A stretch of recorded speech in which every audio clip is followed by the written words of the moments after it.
Hi friends, எல்லோரும் எப்படி இருக்கீங்க? இப்போ எதை பற்றி பார்க்க போகிறோன்னா, ஆகாஷ் சார் நாளைக்கு, அதாவது 26/8/2024 திங்கட்கிழமை காலையில் 11 மணிக்கு வள்ளியூர் பிரான்ச்சுக்கு வராங்க.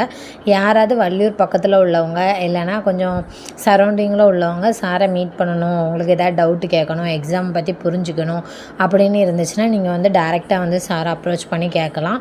விருப்பம் உள்ளவங்க கண்டிப்பாக வர முடிஞ்சவங்க எல்லோரும் வாங்க, வந்து சார்கிட்ட உங்களுக்கு என்ன டவுட் இருந்தாலும் கேளுங்க. அது மட்டும் இல்லாமல் யூனிட் 8க்கான திருக்குறள் சிறப்பு வகுப்பு நடத்துகிறாங்க. திருக்குறளை எப்படி படித்தா ஈஸியாக படிக்கலாம், எவ்வளோக்குள்ளே டீப்பாக படிக்கணும், எப்படி படிக்கணும் எல்லாமே சார் அழகாக நீட்டாக சொல்லிட்டு கொடுப்பாங்க. அதனால் கண்டிப்பாக யூஸ் பண்ணிக்கோங்க. திருக்குறளே படிக்காதவங்க கூட சார் பேச்சை கேட்டால் கண்டிப்பாக திருக்குறள் படிப்பாங்க. அதுக்கு இந்த கிளாஸ் ரொம்பவே யூஸ்ஃபுல்லாக இருக்கும். அதனால் நியர்பையில் யார் இருந்தாலும் வந்து அட்டன் பண்ணலாம். அகாடமியில் படிக்கவங்க படிக்காதவங்கன்னு இல்லை, யாராக இருந்தாலும் வந்து கிளாஸ் அட்டன் பண்ணிக்கலாம், வந்து யூஸ் பண்ணிக்கோங்க. தேங்க்யூ.